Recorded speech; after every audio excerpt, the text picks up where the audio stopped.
हरे कृष्णा। आप सभी भक्तजनों के चरणों में दंडवत प्रणाम। तो आज हम स्कंद 1 अध्याय 15 और श्लोक संख्या 20 के बारे में अध्ययन और मनन करेंगे। उससे पहले हम प्रार्थना कर सकते हैं। आप भी वहाँ पर मन में प्रार्थना कर सकते हैं। ओम नमो भगवते वासुदेवाय। ओम नमो भगवते वासुदेवाय। ओम नमो भगवते वासुदेवाय।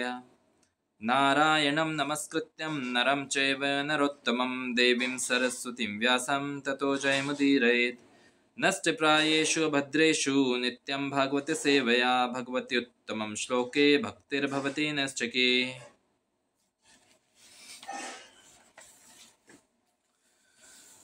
तो स्कंद 1 अध्याय 15 और श्लोक संख्या 20 इस प्रकार है।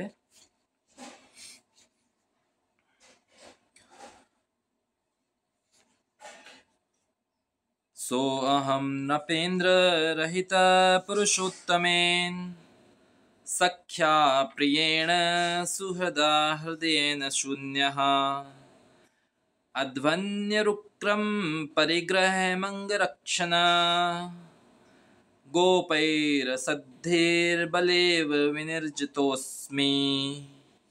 वर्ड टू वर्ड मीनिंग इस प्रकार है।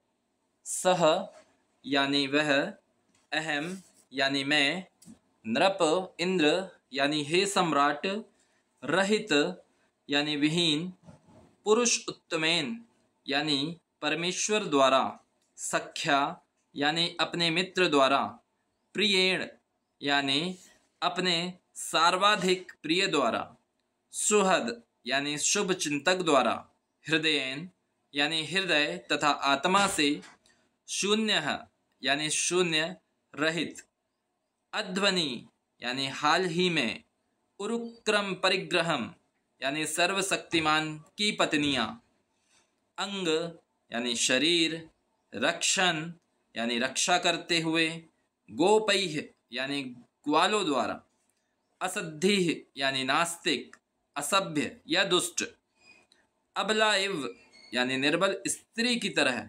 विनिर्जितः अस्मि यानी पराजित हो चुका हूँ। श्रील प्रभुपाद जी द्वारा यहाँ पे व्याख्या इस प्रकार दी गई है। श्रील प्रभुपाद जी की जय। हे राजन, अब मैं अपने मित्र तथा सर्वाधिक प्रिय शुभ चिंतक पूर्ण पुरुषोत्तम भगवान से विलग हो गया हूँ। अतएव मेरा हृदय हर प्रकार से शून्य सा प्रतीत हो रहा है।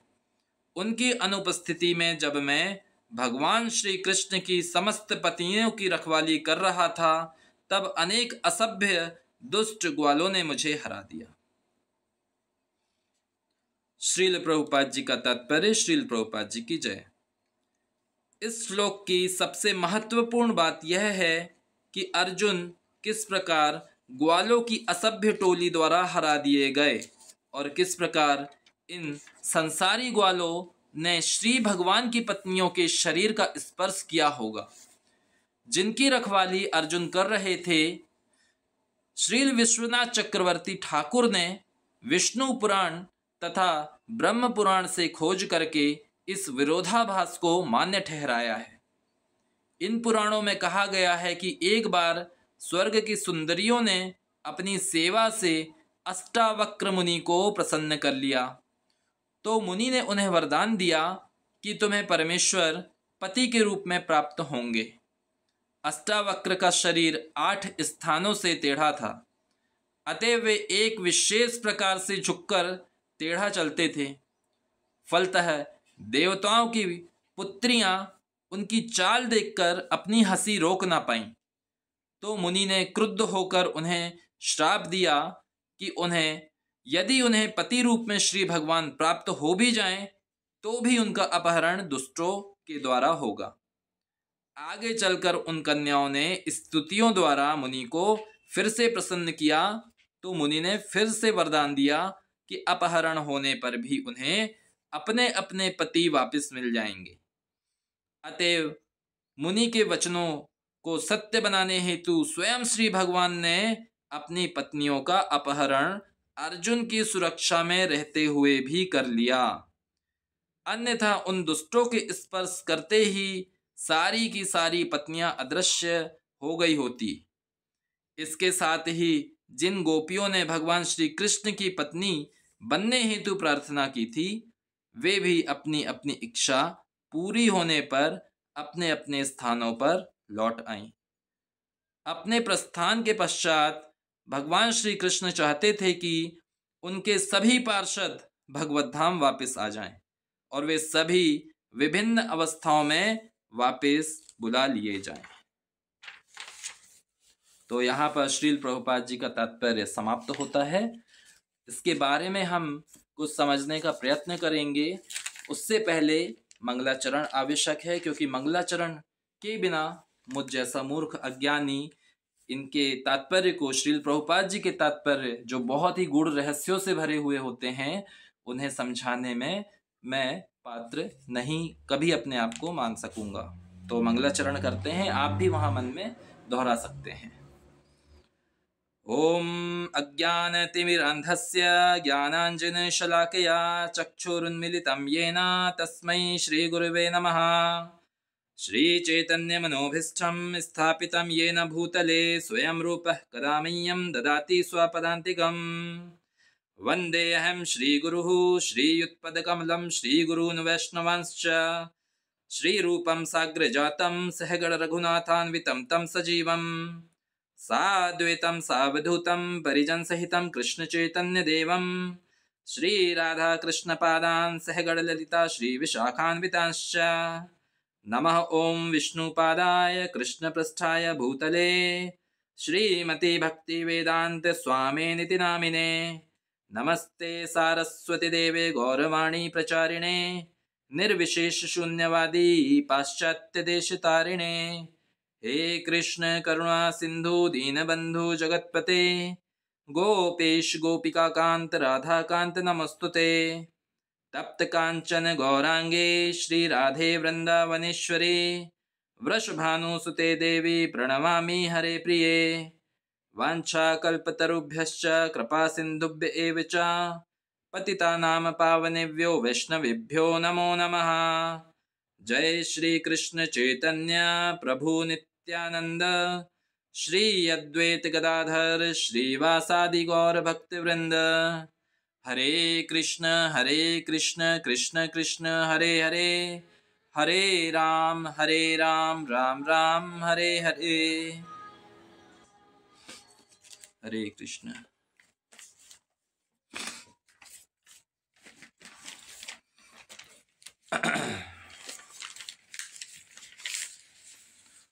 तो हमारे पास सिर्फ 20 मिनट हैं। हालांकि 20 मिनट में इस श्लोक का तात्पर्य, जो कि बहुत ही गूढ़ रहस्यों से भरा हुआ है, प्रयत्न करेंगे इसको पूरा करने का। और अगर थोड़ा सा एक्स्ट्रा टाइम लगता है तो कृपा करके आप मुझे क्षमा कीजिएगा।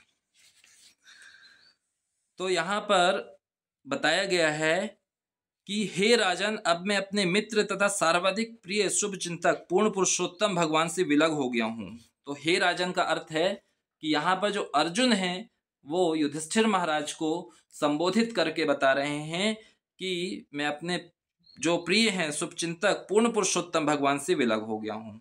तो देखिए, पहली बात तो ये है कि, और यहाँ पर बता रहे कि मेरा हृदय हर प्रकार से शून्य सा प्रतीत हो रहा है।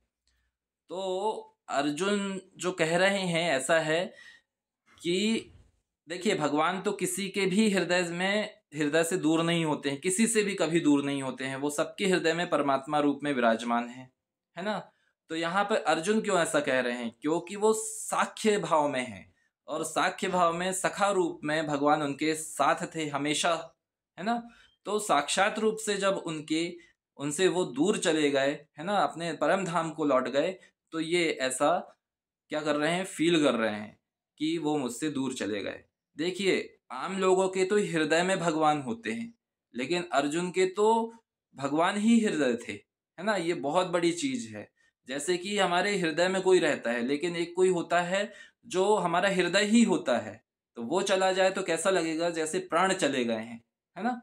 तो इस तरह से वो फील कर रहे थे। जैसे हम कोई ये इस तरह से आप समझ सकते हैं कि माता पिता हैं, उनका कोई छोटा पुत्र है ना, तो किस तरह से उससे आसक्ति रहती है, प्रेम होता है, बहुत ज़्यादा उससे लाड़ प्यार करते हैं। अगर उसकी मृत्यु हो जाए तो किस तरह से फील करेंगे, ये आप इस उदाहरण से समझ सकते हैं कि अर्जुन उस समय कैसा फील कर रहे थे, है ना। श्री कृष्ण सखा होने के साथ साथ, भगवान होने के साथ साथ उनके हृदय भी थे। तो उनकी उपस्थिति में जब मैं भगवान श्री कृष्ण की समस्त पत्नियों की रखवाली कर रहा था, तब अनेक असभ्य दुष्ट ग्वालों ने मुझे हरा दिया। तो ये बहुत अजीब बात हुई, है ना। अर्जुन जी बता रहे हैं युधिष्ठिर को कि 16,108 जो रानियां थी उनकी उनकी वो रक्षा नहीं कर पाए। ये बोल रहे हैं कि मैं वही अर्जुन हूँ, गांडीवधारी अर्जुन हूँ, जिसने महाभारत में श्री कृष्ण के सानिध्य में इतने बड़े बड़े योद्धाओं को हरा दिया। लेकिन जो वहां पे गोप लोग थे, है ना, गाय चराने वाले साधारण थे, उनके पास सिर्फ डंडा रहता है और कुछ भी नहीं होता, कोई हथियार नहीं होता है ना। और थोड़े बहुत धनुष होते हैं, रक्षा के लिए होते हैं, वो वार के लिए नहीं होते, लेकिन उनसे अर्जुन जी हार गए, है ना। तो ये कैसे संभव है? इसका जो एक पास टाइम है वो दिया गया है 10वें स्कंद के 89 श्लोक में। तो क्या हुआ, एक बार अर्जुन जो है द्वारका में थे, है ना। तो वहां एक ब्राह्मण आकर क्या कर रहा था कि अपशब्द बोल रहा था, किसको? भगवान को। क्यों बोल रहा था? क्योंकि उसकी हर बार संतान उत्पन्न होती थी, हर बार मर जाती थी, ऐसा कई सालों से हो रहा था। और वो राजा क्योंकि श्री कृष्ण ही थे, है ना। श्री कृष्ण से वो प्रार्थना भी कर रहा था क्योंकि भगवान श्री कृष्ण ही हैं, वो उन्हें पता भी था, राजा भी हैं, भगवान भी हैं, उन्हीं से प्रार्थना की जाएगी। लेकिन ऐसा संभव नहीं हो पा रहा था लीलावश। तो अर्जुन ने जब देखा कि बार बार ये जो क्या कहते हैं, उनके जो बच्चे हैं, उनके जो गर्भ है वो गिर जाता है, बच्चा जो है खत्म हो जाता है जन्म लेते साथ, तो अर्जुन क्या बोलते हैं अपने गर्भ से फूल कर कि मैं तुम्हारे बच्चों की रक्षा करूंगा। तो ब्राह्मण उनसे बोलता है कि जब भगवान वासुदेव जो श्री कृष्ण हैं वो मेरे बच्चे की रक्षा नहीं कर पाए तो तुम कैसे करोगे? तो बोलते अरे मैं वासुदेव नहीं हूँ, मैं कृष्ण नहीं हूँ, मैं अर्जुन हूँ। ये गर्व से बोलते हैं वो कि मैं अर्जुन हूँ, है ना, मैं रक्षा करूंगा और कर सकता हूँ मैं रक्षा। तो ये एक गर्व का भाव था। तो यहाँ जो लीला हुई, एक तो उनके गर्व को तोड़ने के लिए हुई, लेकिन ये मुख्य कारण नहीं था इस लीला का, इसके और भी अन्य कई कारण थे जो हम आगे जानेंगे। आगे तात्पर्य में दिया गया है कि सबसे महत्वपूर्ण बात है कि अर्जुन किस प्रकार ग्वालों की असभ्य टोली द्वारा हरा दिए गए और किस प्रकार इन संसारी ग्वालों ने श्री भगवान की पत्नियों के शरीर का स्पर्श किया होगा जिनकी रखवाली अर्जुन कर रहे थे। ये तो बहुत अजीब बात हुई कि साधारण ग्वालों ने कैसे पत्नी, जो श्री कृष्ण की पत्नियां हैं 16,108, वो बहुत दिव्य थी, वो साधारण नहीं थी, उनके शरीर का स्पर्श कैसे कर लिया, है ना। ये सब बातें अर्जुन के मन में आ रही थी। उन्होंने उनका हरण कैसे कर लिया, क्योंकि ये तो संभव ही नहीं है ना, कि भगवान की पत्नी, अब कोई प्रधानमंत्री है ना, Z+ सुरक्षा में है, उनकी पत्नी का अपहरण हो जाए तो ये तो बहुत अजीब बात है। वहां यहाँ तो भगवान की पत्नियां हैं, है ना। तो उनका जो अपहरण है वो साधारण से ग्वाल बाल कैसे कर सकते हैं? तो ये चीज तो बिल्कुल भी मतलब हजम नहीं हुई। हम भी सुन रहे हैं तो ये अजीब लग रहा है। इसके बारे में आगे श्रील विश्वनाथ चक्रवर्ती ठाकुर ने विष्णु पुराण तथा ब्रह्म पुराण से खोज करके इस विरोधाभास को मान्य ठहराया है ना। तो विश्वनाथ चक्रवर्ती जो ठाकुर हैं वो, उन्होंने एक टीका लिखी है आज से लगभग 200 से 250 साल पहले। जो ये भागवतम है, भागवतम की जो टीका है उसे सारार्थ दर्शनी कहते हैं, है ना। सारार्थ दर्शनी 5000 पेजेस का एक ग्रंथ है जिसमें भागवतम की टीका है। और उसमें देखिए, एक तो ये कथा हम श्रवण कर रहे हैं, कथा के अंदर लीलाएं होती हैं, लीलाओं के अंदर भी कुछ गूढ़ लीलाएं होती हैं, और उन गूढ़ लीलाओं के अंदर भी क्या होता है कि बहुत सारे रहस्य छुपे होते हैं, है ना, जिसका पता हमको गुरु की शरण से ही आता है। इसलिए कहते हैं कि आप अगर अकेले स्वयं से ही ये ग्रंथों का अध्ययन कर रहे हैं तो आप कथा तो पढ़ पाएंगे, लीलाएं पढ़ पाएंगे ज्यादा से ज्यादा, लेकिन उसकी जो गूढ़ लीलाएं हैं, है ना, उसके पीछे जो रहस्य है उनको जानने के लिए तो आपको गुरु शरण लेनी ही होगी, गुरु से श्रवण करना ही होगा, गुरु परंपरा में आना ही होगा। अन्यथा उन गूढ़ रहस्यों को ना जानकर आप ऊपरी लीला में दोष भी निकाल सकते हैं, है ना, कि ये कैसे हुआ, जैसे अर्जुन अभी सोच रहे हैं।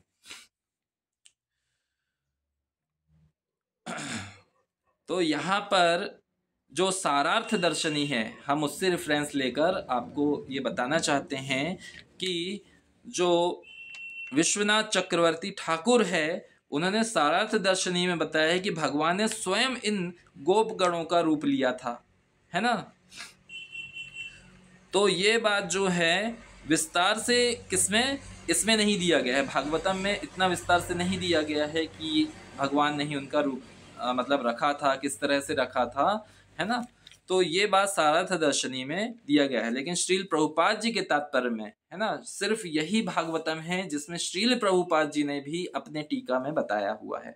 अन्य किसी भी आप भागवतम को पढ़ेंगे, है ना, बाहर की या दूसरी, उसमें ये गूढ़ रहस्य नहीं दिया गया है। लेकिन क्योंकि यहाँ पर हमारे मतलब जो आचार्य परंपरा है, गुरु शिष्य परंपरा है, उसके द्वारा बताया गया है, इसलिए श्री प्रभुपाद जी ने तात्पर्य में आगे ये बताया है ना। तो लीलाएं जो हैं वो दो प्रकार की होती हैं, है ना। एक तो होती है प्रकट लीलाएं और दूसरी होती है अप्रकट लीलाएं। तो प्रकट लीलाएं क्या है, जो यहाँ पर वृंदावन में, द्वारका में, मथुरा में और प्रभास क्षेत्र जिसे सोमनाथ भी कहते हैं, वहां जितनी भी लीलाएं हुई हैं भगवान की, वो प्रकट लीलाएं हैं। अप्रकट लीलाएं क्या है, अप्रकट लीलाएं जो गोलोक धाम में होती है, जो हर कोई दृश्यमान नहीं कर सकता, हर कोई देख नहीं सकता, वो होती हैं अप्रकट लीलाएं। तो यहाँ पर जो ये बताया गया है कि इन्होंने, किसने, भगवान ने ही 16,108 रानियों का हरण करने के लिए और सबके लिए एक एक रूप रखा था। एक एक गोपों ने एक एक रानी का, है ना, क्या किया था, हरण किया था। तो भगवान तो किसी का भी रूप रख सकते हैं। जब ब्रह्म विमोहन लीला हुई थी तब भी उन्होंने गायों का रूप रखा था, बछड़ों का रूप रखा था, अपने जो दोस्त हैं, है ना, उनका जो सखा है उनका रूप रखा था। वो तो कुछ भी कर सकते हैं। तो यहाँ पे अर्जुन क्यों नहीं पहचान पाया, क्योंकि वो कृष्ण के रूप में आए ही नहीं थे, वो श्याम सुंदर के रूप में आए ही नहीं थे, वो गोपों के रूप में आए थे, है ना। अगर कृष्ण के रूप में आते तो वो क्या सोचता, ठीक है, वो इतना द्विग्न नहीं होता, ये लीला पूरी ही नहीं होती, है ना। तो और आगे इसका और भी रीजन है कि क्या, क्यों उन्होंने गोपों के रूप में अपनी पत्नियों का हरण किया था, ये आगे दिया गया है कि इन पुराणों में क्या दिया गया है। कौन कौन से पुराण, विष्णु पुराण और ब्रह्म पुराण में दिया गया है कि एक बार स्वर्ग की सुंदरियों ने अपनी सेवा से अष्टावक्र मुनि को प्रसन्न कर लिया। तो मुनि ने उन्हें वरदान दिया कि तुम्हें परमेश्वर पति के रूप में प्राप्त होंगे, है ना। तो पहला तो ये वरदान पूरा हुआ, किस तरह से, 16,108 जो पटरानियां थी वो स्वर्ग में निवासरत थी, उन्होंने अष्टावक्र मुनि से ये वरदान प्राप्त किया था कि वो कृष्ण की पत्नियां बनेंगी, है ना। तो पहला वरदान तो ये प्राप्त हो गया उन्हें, कृष्ण की पत्नियां बनी, द्वारका में रही। अब आगे क्या होता है कि अष्टावक्र का शरीर 8 स्थानों से टेढ़ा था, अतः वे विशेष प्रकार से झुककर टेढ़ा चलते थे, है ना। अब कहाँ कहाँ से टेढ़ा था वो तो पता नहीं, लेकिन वो झुककर चलते थे और बहुत अजीब चाल होती थी, जिनको देखकर देवताओं की पुत्रियां उनकी चाल देखकर अपनी हंसी रोक ना पाई। तो मुनि ने क्रुद्ध होकर उन्हें श्राप भी दे दिया कि यदि उन्हें पति रूप में श्री भगवान प्राप्त हो भी जाएं तो भी उनका अपहरण दुष्टों द्वारा होगा, है ना। तो ये दूसरा, पहले तो वरदान मिला वो पूरा हुआ, दूसरा क्या मिला, श्राप मिला। तो श्राप को पूरा करने के लिए भी भगवान ने ये लीला रची। लेकिन इसके आगे अभी एक और चीज है, क्यों भगवान स्वयं गोपों का रूप रखकर उनका हरण करने आए, इसके बारे में श्रील प्रभुपाद जी ने आगे बताया है। आगे चलकर देखिए, श्राप मिल गया, वो बहुत घबरा गई कि हम पत्नियां तो बनेंगी, है ना, लेकिन हम हर ली जाएंगी, है ना। जब हरण हो जाएगा तो बनी बात है कि कुछ अशुद्धता भी होगी, पता नहीं कौन दुष्ट कौन राक्षस फिर से हर लेंगे। एक बार तो वो हर चुकी थी पहले भी, है ना, नरकासुर के द्वारा, है ना। फिर भगवान ने उन्हें क्या किया था, मुक्त कराया था, जब उनके पतियों ने उनका क्या किया था, त्याग कर दिया था, है ना। तो भगवान ने स्वयं अपनी पत्नी उनको बना लिया था, उनकी इच्छा पूरी करने के लिए और इस वरदान को पूरा करने के लिए, है ना। तो आगे चलकर उन कन्याओं ने क्या किया कि स्तुति, फिर से स्तुति की, किसकी? अष्टावक्र मुनि की। भाई जिसने श्राप दिया है, जैसे किसी वैष्णव के प्रति हमारे तरफ से क्या हो जाए, अपराध हो जाए, तो हम तो उसी से प्रार्थना करेंगे ना। ऐसा तो नहीं है कि मान लीजिए कि किसी वैष्णव ब्रह्मचारी से क्या हो गया, हमारे मतलब प्रति अपराध हो गया है ना, तो हम किसी और से जाके प्रार्थना करें, उनसे वरिष्ठ से जाके प्रार्थना करें? नहीं, वो वरिष्ठ भी बोलेंगे कि जिसके प्रति तुम्हारे से अपराध हुआ है उसके चरणों में जाकर माफी मांगो, है ना, उनसे प्रार्थना करो, वही आपका कुछ कर सकेंगे। हम कितने भी वरिष्ठ हों, स्वयं भगवान ये कहते हैं अम्बरीश महाराज जी के उसमें दुर्वासा मुनि से कि तुमने जिसके प्रति अपराध किया है उसी से जाके तुम माफी मांगो, क्षमा मांगो, मैं कुछ नहीं कर सकता इस बारे में। तो यही हुआ यहाँ पर कि उन कन्याओं ने स्तुति द्वारा मुनि को फिर से प्रसन्न किया। तो मुनि ने फिर वरदान दे दिया कि अपहरण होने पर भी उन्हें अपने अपने पति वापस मिल जाएंगे। अब ये कैसे होगा कि अपहरण तो हुआ, अब कृष्ण जी तो है नहीं वहां पे, है ना, कृष्ण जी तो परलोक चले गए, इसलिए अर्जुन जो अर्जुन है उन्हें अपने संरक्षण में कहाँ ला रहे थे, हस्तिनापुर ला रहे थे कि उन्हें सुरक्षित रूप से यहाँ पर रखा जाए, है ना। अतएव मुनि के वचनों को सत्य बनाने हेतु स्वयं श्री भगवान ने अपनी पत्नियों का अपहरण अर्जुन की सुरक्षा में रहते हुए भी कर लिया। तो यही सेम चीज जो दी गई है सारार्थ दर्शनी में श्रीपाद विश्वनाथ चक्रवर्ती ठाकुर जी द्वारा आज से 2 से 250 साल पहले, और हमारे लिए श्रील प्रभुपाद जी ने यहाँ पर तात्पर्य में ये बात बता दी है। क्या? कि वो गोप और कोई नहीं, स्वयं श्री कृष्ण थे, है ना। गोप नहीं, गोप बहुत सारे गोप थे, है ना। जितनी पत्नियां थी 16,108, उतने रूप उन्होंने रखा था अपहरण करने के लिए, और सिर्फ डंडा उनके पास था, और उसके बाद भी अर्जुन को उन्होंने हरा दिया था, है ना। तो युधिष्ठिर जी जैसे आश्चर्य कर रहे थे कि अरे तुम इतने दुष्ट और मतलब जो नीच हैं उन गोपों से हार गए, है ना।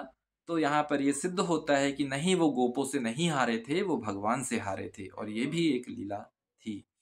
अब यहाँ पे 2 चीजें हैं। एक तो उन्होंने वरदान दिया था अष्टावक्र मुनि ने कि जो तुम सब हो भगवान की शरण में जाओगे अपहरण होने के बाद।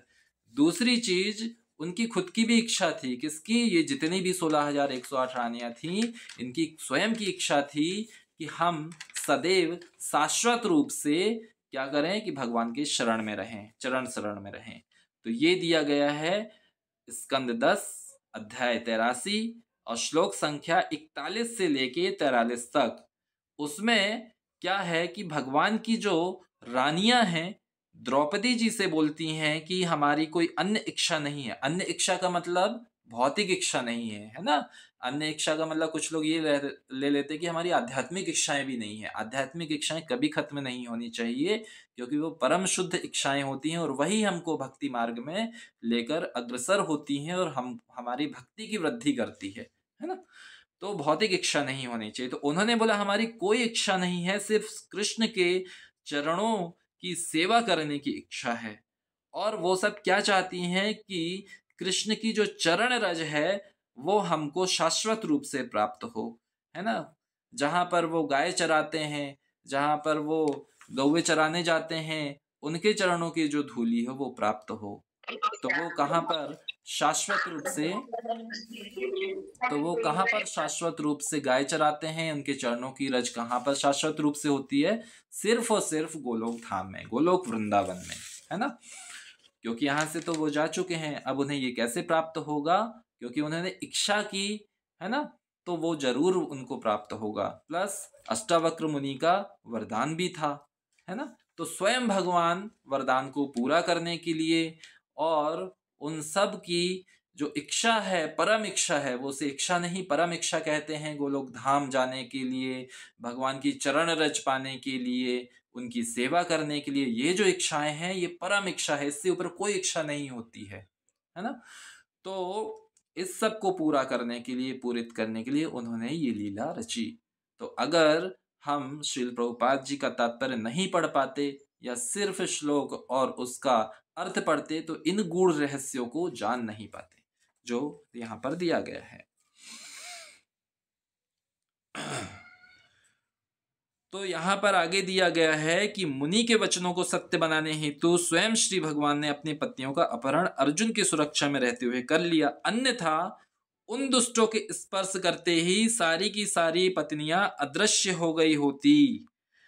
इसके साथ ही जिन गोपियों ने भगवान श्री कृष्ण की पत्नी बनने हेतु प्रार्थना की थी, वो भी अपनी अपनी इच्छा पूरी होने पर अपने अपने स्थानों पर लौट आई, है ना। तो ये क्या दिया गया है कि अगर सच में ऐसी कोई लीला होती कि वो गोपों द्वारा हर ली जाती या कोई दुष्ट पापी मनुष्य उनको हरता, तो क्या होता, या तो वो तो गोप भी नष्ट हो जाता, क्योंकि वो छू ही नहीं सकता, क्योंकि ये सब अंतरंगा शक्ति के फलीभूत होकर ये लीलाएं हो रही हैं, है ना। और वो सब अंतरंगा शक्ति ही का ही विस्तार है। वो जितनी भी 16,108 रानियां हैं, तो उन्हें कोई साधारण व्यक्ति छूता, दुष्ट मनुष्य छूता, तो वो भी नष्ट हो जाता और ये भी तुरंत गायब हो जाती, क्योंकि यहाँ पर लीला चल रही है। कैसे हम समझ सकते हैं?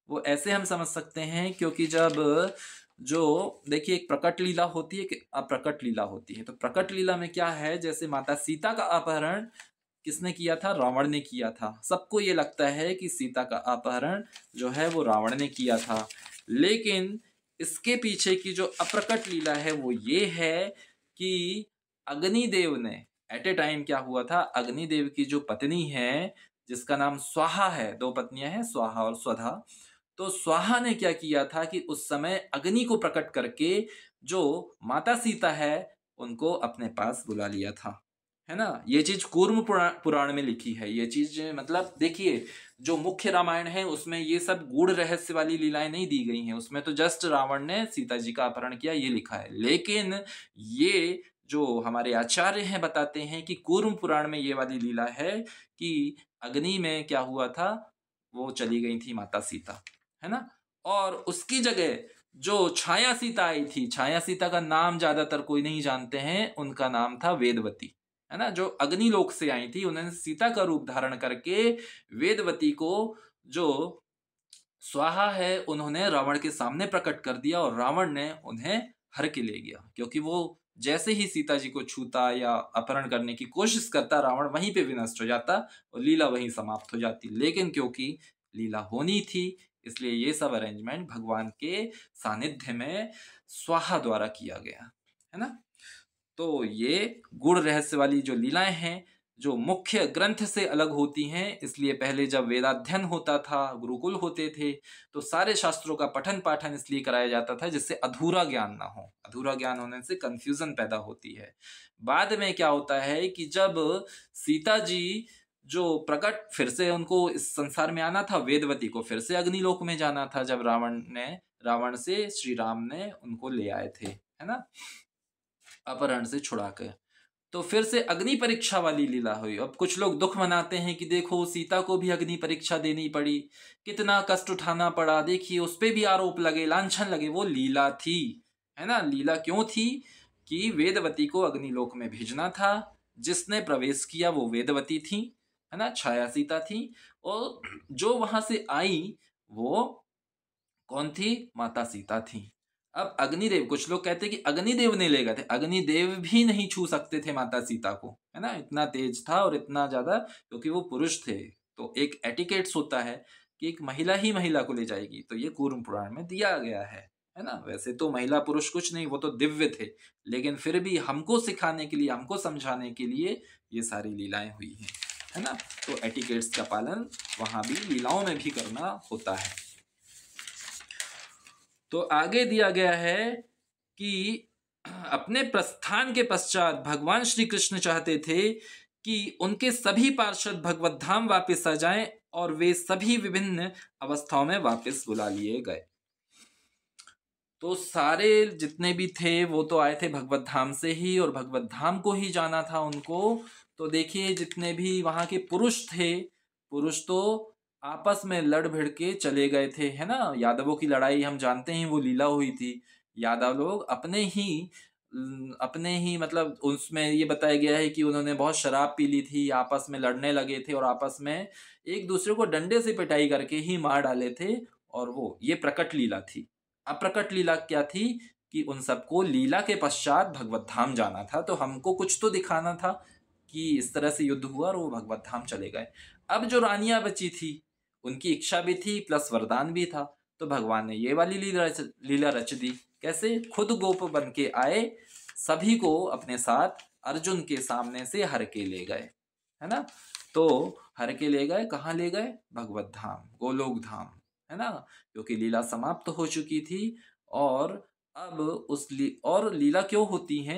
लीला हम हमारे जो भक्त होते हैं, हम सभी भक्तों को रसास्वादन के लिए होती है। कुछ शिक्षाएं के लिए होती है, कुछ रसास्वादन के लिए होती हैं, है ना। उसमें जो रावण का वध है या राक्षसों का वध है वो सेकेंडरी है ना, वो प्राइमरी नहीं है, क्योंकि खुद जितने भी राक्षस हैं, रावण है, वो तो खुद वैकुंठ के पार्षद हैं, है ना, वो भी लीला में भाग लेने आते हैं।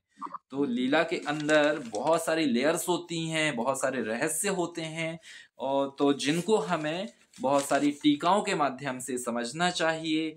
लेकिन हमें बहुत सारे ग्रंथ भी नहीं पढ़ने चाहिए। श्री प्रभुपाद जी ने इन ग्रंथों में सारा कुछ दे दिया है, क्योंकि हमारे पास इतना समय नहीं है कि हम सारे ग्रंथ पढ़ पाए। तो सारे ग्रंथों की जो सार तत्व है श्रील प्रभुपाद जी के द्वारा दे दिया गया है, और हमको ये नित्य प्रति पठन श्रवण मनन अवश्य करना चाहिए। यहीं पे समय भी समाप्त हो चुका है और श्रील प्रभुपाद जी का तात्पर्य भी समाप्त हो चुका है। तो अगर मुझसे कोई त्रुटि या कमी रह गई हो इसको समझाने में, तो आप मुझे क्षमा कीजिएगा, है ना। श्रील प्रभुपाद की जय। ग्रंथराज श्रीमद् भागवतम की जय। बोल प्रेमानंदे हरि हरि बोल। हरे कृष्णा। हरे कृष्णा। तुषार प्रभु जी की नाइस क्लास। हरे कृष्ण प्रभु जी। बहुत सुंदर हुआ। हरे कृष्ण प्रभु जी। हरे कृष्णा प्रभु जी, प्रणाम। हरे कृष्ण प्रभु जी, दंडवत प्रणाम। प्रभु जी क्वेश्चन था। जी प्रभु जी पूछिए ना। प्रभु जी आपने कहा कि इच्छाएं जो होती हैं, सारी इच्छाओं का अंत नहीं करना चाहिए। जो हमारी आध्यात्मिक इच्छाएं हैं वो हमारी होनी चाहिए, आवश्यक है। परंतु प्रभु जी भक्ति में कहा गया कि जो भक्ति निष्काम भक्ति होती है, निष्काम मैंने कोई कामना नहीं होनी चाहिए, ऐसी भक्ति होनी चाहिए। केवल भगवान जैसा चाहे वैसा करें। यहाँ तक कि वैकुंठ की इच्छा भी नहीं होनी चाहिए शुद्ध भक्ति में, निष्काम भक्ति में जी। तो प्रभु जी की इच्छा वाला जो बताया आपने, इसके बारे में बताइए। आध्यात्मिक इच्छा, आध्यात्मिक इच्छा मतलब यहाँ पर हर प्रकार के हर स्तर के भक्तों के लिए बताया गया है इन ग्रंथों में। तो वो जो बिल्कुल निष्कामता है वो बहुत उच्च लेवल की है, गोस्वामी स्तर की है। वहां पे उनको कोई किसी भी प्रकार की इच्छा नहीं होती। लेकिन अगर हम आर्टिफिशियल रूप से खुद को माने कि हम तो निष्काम है, हम कोई इच्छा नहीं कर रहे हैं, हम उस स्तर के नहीं है, बिना किसी इच्छा के हम भक्ति भी नहीं करेंगे, बिना किसी इच्छा के तो हम मंदिर भी नहीं आते हैं, है ना, बिना किसी इच्छा के हम जब भी नहीं करते हैं आध्यात्मिक इच्छा। तो पहले हम भौतिक इच्छाओं से भक्ति करते थे, अब लेकिन आध्यात्मिक इच्छाओं से करते हैं, क्योंकि हम गोस्वामी स्तर के या किसी भी स्तर के नहीं है, है ना। हमारे स्तर के लिए यहाँ पर ये बात की गई है कि कम से कम हमको आध्यात्मिक इच्छा तो होनी चाहिए, भगवान के धाम की, भगवान के चरण रज की, भगवान की सेवा की एटलीस्ट, तब हम कुछ कर पाएंगे। मंदिर में अगर हमको सेवा ना दी जाए तो हम अपने आप को अपमानित महसूस करते हैं कई बार, और हम मंदिर आना बंद कर देते हैं। ऐसे ही अगर आध्यात्मिक इच्छाएं नहीं होंगी तो हम शायद भक्ति करना भी बंद कर दें। तो हम उस स्तर के नहीं हैं कि हम निष्कामता को अभी धारण कर सके। लेकिन हाँ, कभी हो सकते हैं, पता नहीं, कोई हो सकता है, कोई होगा, अभी मैं नहीं हूँ। मेरी इच्छाएं हैं, मेरी आध्यात्मिक इच्छाएं हैं परम धाम प्राप्त करने की, श्री कृष्ण की चरण रज प्राप्त करने की शाश्वत रूप से, और श्री कृष्ण की सेवा प्राप्त करने की। तो इसलिए मैं भक्ति कर पा रहा हूँ। ये इच्छा नहीं होगी तो शायद मैं कुछ भी ना कर पाऊँ। तो कोई निष्काम भक्त होगा, उसको मेरा दंडवत प्रणाम है, और मुझे भी ये आशीर्वाद दें कि कभी ऐसा स्तर आए। पता नहीं आ पाएगा कि नहीं, लेकिन आए, अच्छा है। हरे कृष्णा। बस यही था प्रभु जी। क्षमा कीजिएगा कोई अगर अपराध हुआ हो इस उत्तर के माध्यम से। हरे कृष्णा प्रभु, दंडवत प्रणाम। बहुत बढ़िया क्लास प्रभु। हरे कृष्ण प्रभु, दंडवत प्रणाम। सब श्रील प्रभुपाद जी का है। हरे कृष्णा प्रभु जी, दंडवत प्रणाम। दंडवत प्रणाम प्रभु जी। हरे बहुत कृष्ण। सुंदर। हरे कृष्ण। हरे कृष्णा तुषार प्रभु, थैंक यू सो मच। बहुत सुंदर। धन्यवाद प्रभु आपका सेवा देने के लिए। ऐसा लग रहा था कि बस आप व्यासपीठ पे बैठे हैं। बहुत सुंदर। सब शिल हरे गोपाल कृष्णा जी का प्रभु है जी, प्रभु सत्संग जी। दौरान बहुत बढ़िया क्लास दी प्रभु जी आपने। जी हरे कृष्ण प्रभु जी। हरे कृष्णा प्रभु जी, धन्यवाद प्रणाम, बहुत अच्छी क्लास रही। हरे कृष्ण प्रभु जी, दंडवत प्रणाम। हरे कृष्णा प्रभु जी, दंडवत प्रणाम। तो तुषार प्रभु, बहुत सुंदर कक्षा आपने जितना विस्तार से और विस्तृत तरीके से समझाया बताया, और ये जो पुरानी चीजें जिसके ऊपर हमारे धूल चढ़ गई थी वो वापस है ना रिफ्रेश हो गई। थैंक यू सो मच प्रभु जी, बहुत सुंदर। जी प्रभु जी, भागवतम के साथ साथ हमको कुछ टीका है, जैसे भावार्थ दीपिका है श्रीधर स्वामी पाद की, सारार्थ दर्शनी है, तत्व संदर्भ वगैरह हैं, रूप सनातन और जीव गोस्वामी की, है ना। तो ये सब हमको अध्ययन थोड़ा सा करना चाहिए, जिसमें कि इन लीलाओं का गूढ़ रहस्य बहुत ही अच्छे तरीके से दिया गया है। तो आप सब भी कथाकार हैं और मतलब क्लास देते हैं, तो हम सब कभी आगे ये करें, प्रार्थना कीजिएगा। मैं भी प्रार्थना करता हूँ। जी बिल्कुल प्रभु जी, बिल्कुल प्रभु जी, धन्यवाद प्रभु जी। जी हरे कृष्ण प्रभु जी, दंडवत प्रणाम। ठीक है, तो हरे कृष्णा तुषार प्रभु जी हरे कृष्ण प्रभु जी। बहुत बढ़िया क्लास प्रभु जी, बहुत अच्छा। हरे कृष्ण प्रभु जी, भागवत प्रभु जी, दंडवत। तो तुषार प्रभु जी, अब मीटिंग को यहीं विराम दिया जाए। जी प्रभु। ओके। वांछा कल्पतरुभ्यश्च कृपा सिंधुभ्येव च पतितानां पावनेभ्यो वैष्णवेभ्यो नमो नमः। संवेद भक्त वृंद की जय, जय। श्रीमद् भागवतम की जय, श्री प्रभुपाद की जय, शर्मा प्रभु जी की जय। आप सभी तुषार प्रभु की जय। जय।